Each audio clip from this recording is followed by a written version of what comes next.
What's up everyone, Gits here for another video on Crystal of Atlan, and this is going to be your quick guide to circuits and insignias. So if you want to understand how to build your character with your circuits and insignia, stick around and let's go.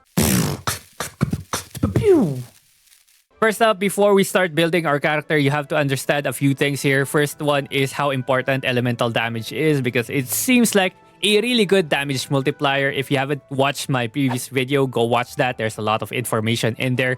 We go in depth into testing elemental damage. Okay? And another thing is you have to understand your stats. So if you click on your character, click on attributes, there's your stats over here. If you don't know what the stats do, click on details right here. You get to understand what each and every stats over here do for your character. And this is very important because these are the stats that you see on your circuits. If you go to your gear and then click on your circuits, there are like 4 types of insignias available. So we have Radiant circuit right here. We have Time circuits right here, Netherlight circuits, and Stellar circuits. The only difference between all these circuits are the main stats that they can have. Radiant circuit can only have attack as its main stat, as you can see here, main attribute. And then Time circuit can have multiple ones like crit rate, crit damage, attack speed, and CD rate, cooldown rate, right? And then for Netherlight circuit, this is only base HP, okay? And then when it comes to Stellar circuit, this is where you get your elemental damage as your main stat, and you can also have skill damage or basic attack. Okay, so those are the basics when it comes to circuits. Okay, circuits, depending on the rarity, you can have up to 4 sub-attributes, so there's actually no reason for you to be playing with pink circuits or upgrading pink circuits rarity or lower, because you will always have a lot of epic circuits or the gold ones, which can unlock up to 4 sub-attributes. So whenever you level up a circuit like level 2, 4, 6, and 8, you get to unlock sub-attributes. And these sub-attributes are what people are trying to look for. And this is where people get very confused on which stat to go for. So a very easy metric, this is how I evaluate my circuits, right? So a really easy way to evaluate if a circuit is really good after you level it up to level 8 is to check if at least 3 of the 4 substats that you got are good for your class or for your character. That's pretty much it. And what is good for the character? Most of the time, these are going to be offensive stats. So if you're a physical character, you go for a physical attack, strength, agility, pick rate, crit damage. Bonuses are just attack speed, CD rate. Those are okay. And of course, elemental damage if you are going for a certain element. So if you hit the certain element that you're going for example, if you have cryo damage, umbro, or electro, or pyro on that stat, then that's pretty much good. So again, aim for at least 3 good stats, 3 good substats for the circuit, and then consider it good. So whenever you level up your circuit, like every 4 levels after level 8, you get to upgrade your substats. So at level 12, level 16, and level 20, you get to upgrade your substats. This is why it's important to get at least 3 good substats on your sub-attributes before you level it up to like level 12, 16, or 18, or 20, because it gets very expensive in terms of materials for leveling your circuit. So yeah, that's a pretty quick one. So we're not gonna go into the specifics, but probably just for this one, Epic Time circuit, because this can have like 4 substats. Can have crit rate, crit damage, attack speed, and CD rate. The main attribute that you usually want to go with on this one is just crit rate or crit damage. Early on, we will be going with crit rate because we will not have a lot of crit rate to be consistently dealing a lot of damage with our crits. So we will be going with crit rate, and then later on, we all transition into crit damage because we will have enough crit rate anyway from all our gear. So basically, essentially, like, when you are building your character in terms of circuits and in terms of insignias, what you want to keep in mind is that these extra stats that you get here are just supplements to what you get from your gear already, because you get most of the stats from your gear and then you just increase whatever's like lacking on your stats with circuits and insignia. Okay? That's how you want to approach building your character with circuits and insignia. They are just the ones that fill in the gap. Okay? Alright, so now let's talk about insignia, because there's a lot and I'll just quickly go through which ones are good, which ones are bad. So let's go with weapons first. So if you're building for elemental, any of these up here are really good. So it depends on which element you want to go for. So if you want to know what these things do, please check out again elemental damage video. This one is okay as a generic one, but I'm not sure if it's actually the best one since it only increases P attack. We have crit damage over here. I feel like this is what everyone should be using at this time anyway, right? So if you bought the pack, the resource pack, this is the only place you can actually get it.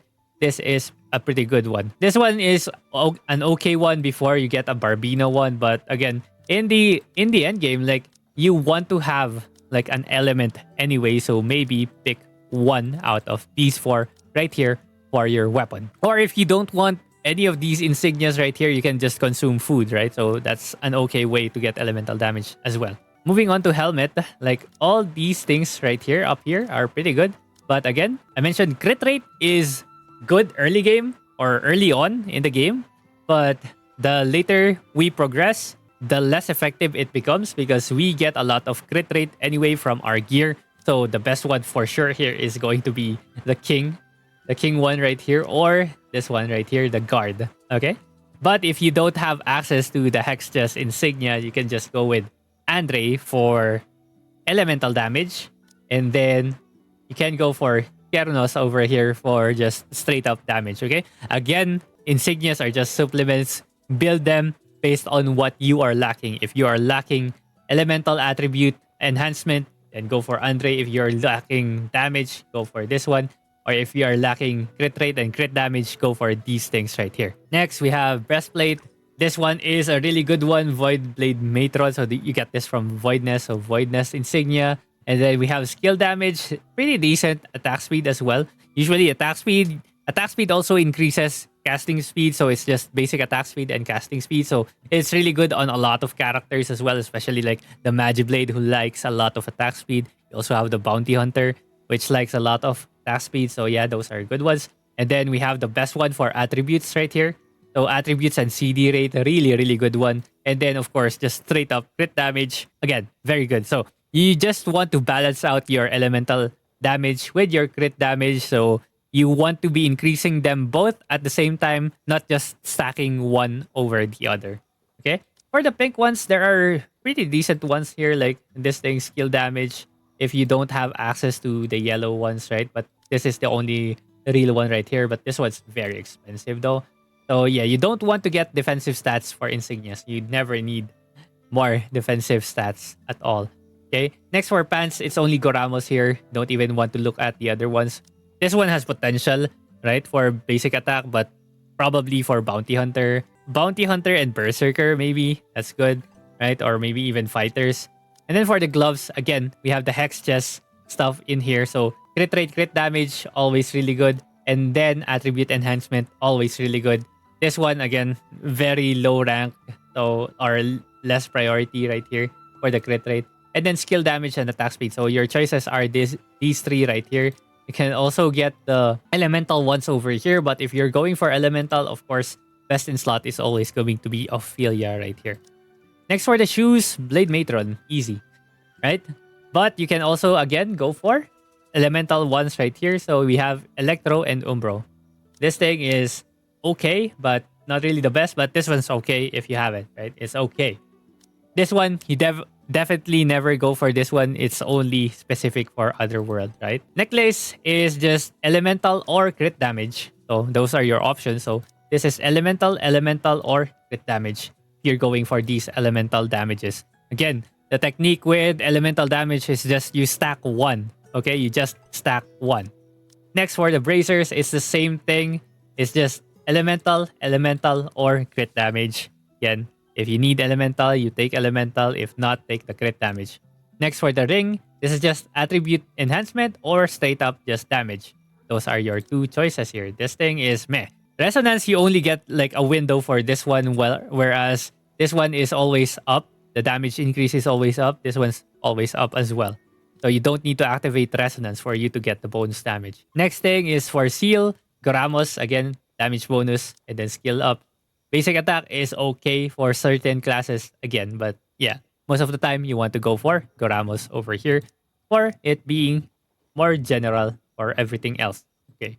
And then lastly, we have for the talisman part, it's just Tower Shield Mech. So skill damage increase and then skill level increase. So yeah, that's pretty much it for this one. Like, again, that's a quick run through on what's important, what's good, and what's not good. So yeah, hopefully you get a better idea of building this one. But when it comes to Insignia, everyone keeps asking what's BIS. It's so expensive. All these Insignias, pinks and yellows, or pinks and golds right now, it's so expensive. You don't get to put this on your account right now, or on your character right now. If only you're a whale, that's the time you put these things on your character. But right now, equipping any of the purple and blue ones and you can get away with it. Later on, you get to min-max with pink and gold ones, but not right now. These things are expensive as heck. So yeah, that's pretty much it. If you learned something, leave a like, subscribe if you haven't yet, and thank you very much for watching. I'll see you guys again next time. Bye-bye.